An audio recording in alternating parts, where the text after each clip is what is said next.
ارحم الراحمین فاستجبنا له فکشفنا ما به من ضر وآتیناہ اہلہ ومثلہم رحمتا من عندنا وذکرى للعابدین واسماعیل وادریس وذا الکفل کل من الصابرین وادخلناہم فی رحمتنا انہم من الصالحین وَظَنُّونِ إِذْ ذَهَبَ مُغَاضِبًا فَظَنَّ أَن لَّن نَّقْدِرَ عَلَيْهِ فَنَادَىٰ فِي الظُّلُمَاتِ أَن لَّا إِلَٰهَ إِلَّا أَنتَ سُبْحَانَكَ إِنِّي كُنتُ مِنَ الظَّالِمِينَ فَاسْتَجَبْنَا لَهُ وَنَجَّيْنَاهُ مِنَ الْغَمِّ وَكَذَٰلِكَ نُنجِي الْمُؤْمِنِينَ صدق اللہ مولانا العظیم۔ سورہ زکریا کے یہ چھٹے رکوع کی آیات ہیں۔ مختلف انبیاء کرام کے حوالے سے بات چل رہی ہے۔ اس سے پہلے اللہ تعالیٰ نے بیشتر پیغمبروں کا ذکر فرمایا، جن میں حضرت موسیٰ اور ہارون علیہ السلام، حضرت ابراہیم علیہ السلام، حضرت لوط علیہ السلام، حضرت یعقوب علیہ السلام، حضرت اسحاق علیہ السلام، اور اب آگے مزید انبیاء کا تذکرہ کیا جا رہا ہے۔ فرمایا وَأَيُّوبَ إِذْ نَادَىٰ رَبَّهُ، اور ایوب کو بھی ہم نے یہ نعمت عطا کی تھی، یعنی نبوت کے منصب پر فائز کیا تھا۔ یہ بہت بڑی نعمت ہے۔ اِذْ نَادَىٰ رَبَّهُ، یاد کرو اس وقت کو جب اس نے اپنے رب کو پکارا تھا، اَنِّي مَسَّنِيَ الضُّرُّ، کہ مجھے بیماری نے آن لیا ہے، مجھے بیماری لگ گئی ہے۔ وَأَنْتَ أَرْحَمُ الرَّاحِمِينَ، اور تو سب سے بڑھ کر رحم کرنے والا ہے۔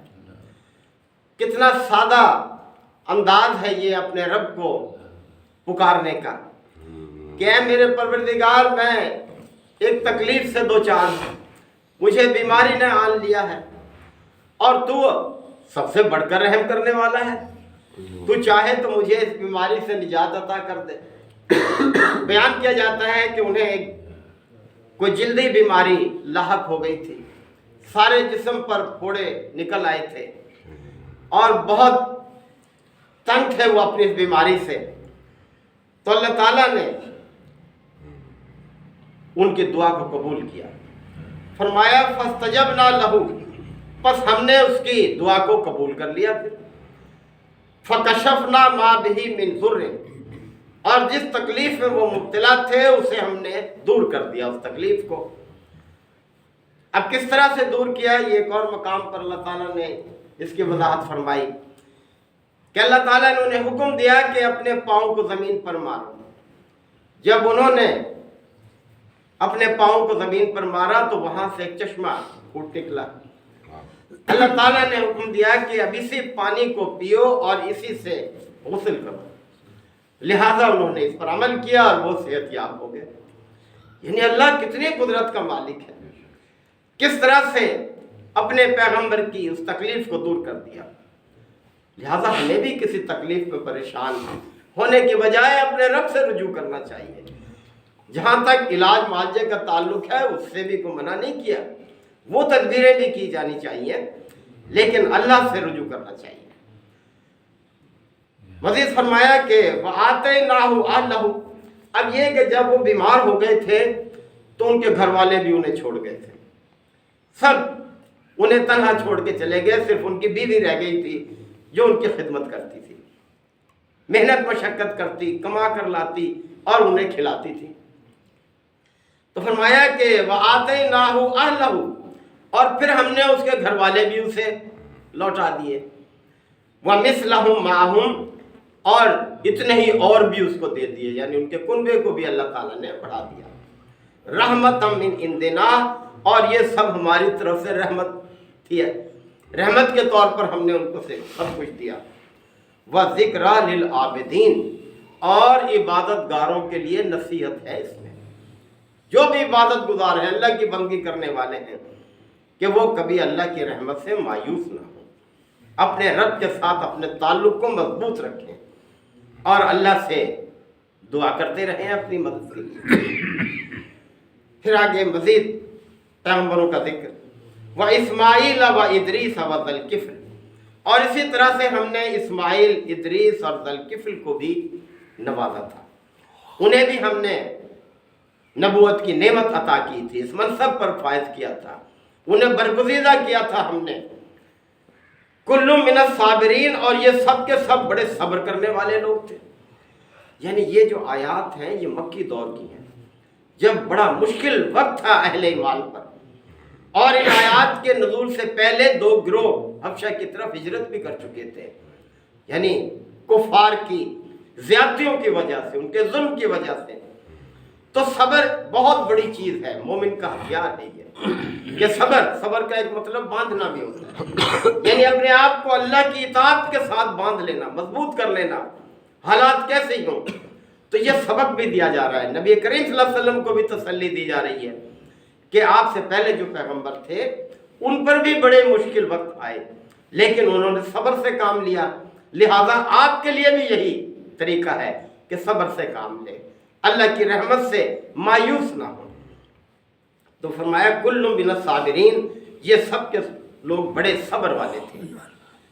وَأَدْخَلْنَاهُمْ فِي رَحْمَتِنَا، بس ہم نے ان کو اپنی رحمت میں داخل کر لیا، ہم نے اپنے رحمت سے ان کو ہمکنار کیا، یعنی ان کو کامیاب کیا، دشمن کی چالوں سے بچایا، اور دشمن ہی جو ہے ناکام ہو گیا۔ اِنَّهُمْ مِنَ الصَّالِحِينَ، یہ سب کے سب صالح لوگ تھے، نیک لوگ تھے، یعنی صالحیت ہی وہ چیز ہے جو اللہ کی رحمت کا مستحق بناتی ہے انسان کو، اسی پر کاربند رہنا چاہیے۔ اور صالحیت کیسے حاصل ہوتی ہے؟ اللہ کی دعوت کو اختیار کرنے سے، اس پر عمل کرنے سے انسان صالح بنتا ہے، اللہ کا پسندیدہ انسان بنتا ہے، اور پھر اللہ بھی اس کو مایوس نہیں کرتا، جیسے کہ سورہ بقرہ میں ہے کہ اللہ ولی الذین آمنوا، اللہ تعالیٰ ان لوگوں کا دوست ہے، سرپرست ہے جو صاحب ایمان ہوتے ہیں، ایمان کے تقاضوں کو پورا کرتے ہیں۔ اور اللہ ولی الذین آمنوا یخرجہم من الظلمات الی النور، اور وہ انہیں تاریکیوں سے نکال کر روشنی کی طرف لاتا ہے۔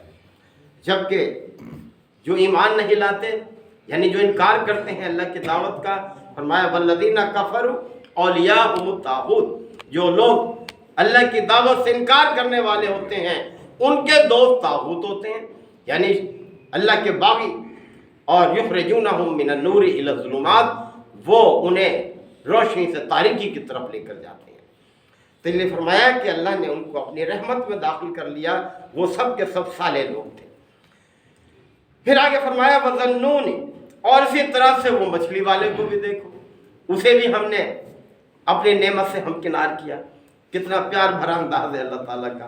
مچھلی والا یعنی وہ کوئی مچھلی کا کاروبار نہیں کرتے تھے، حضرت یونس علیہ السلام کی طرف اشارہ ہے، اس لیے کہ مچھلی کے ساتھ ان کا ایک واقعہ ہے جو کہ آپ جانتے ہیں۔ تو وَظَنُّونَ، اور اسی طرح سے وہ مچھلی والا اِذ ذَهَبَ مُغَاضِبًا، جب وہ ناراض ہو کر چلا گیا تھا، مغاضباً، غضبناک ہو کر، غصے سے بھرا ہوا اپنی قوم کو چھوڑ کر چلا گیا تھا۔ اب یہ بھی ہے کہ اللہ تعالیٰ نے انہیں خبر دی تھی کہ اب یہ قوم جو آپ کی نافرمان ہے، اب اس پر عذاب نازل ہونے والا ہے، تو وہ اللہ کی اجازت سے پہلے ہی بستی کو چھوڑ کر چلے گئے۔ اب یہ بھی ٹھیک نہیں تھا، ایک عام شخص اگر کسی مصیبت کو دیکھتے ہوئے چلا جائے تو اس کی تو کوئی بات نہیں، کوئی معاوضہ نہیں، لیکن ایک پیغمبر کے لیے کہ وہ اللہ کی اجازت کے بغیر بستی کو چھوڑ جائے، یہ ٹھیک نہیں ہے۔ تو اللہ تعالیٰ نے پھر ان کو مچھلی کے پیٹ میں پہنچا دیا کہ وہ گئے، سمندر کے کنارے پہنچ گئے، جلدی سے سوار ہو گئے کشتی میں، کشتی جو ہے وہ وزن سے غیر متوازن ہونے لگی، پھر ایک ٹکڑا ڈالا گیا کہ بھئی اب اس وزن کو کم کیا جائے، کس کو نکالا جائے، تو ٹکڑا ان کے حصے میں آ گیا، انہیں سمندر میں چھلانگ لگانی پڑی، اسے مچھلی نے نگل لیا اور مچھلی کے پیٹ میں وہ چلے گئے۔ تو اللہ تعالیٰ فرما رہے ہیں کہ اِذ ذَهَبَ مُغَاضِبًا، یاد کرو جب وہ غصے سے بھرے ہوئے چلے گئے تھے، فَظَنَّ، اور گمان یہ کیا، أَلَّن نَقْدِرَ عَلَيْهِ، کہ ہم اس کا مواخذہ کرنے پر قدرت نہیں رکھتے، فَنَادَى فِي الظُّلُمَاتِ، پس انہوں نے تاریکیوں میں ہمیں پکارا،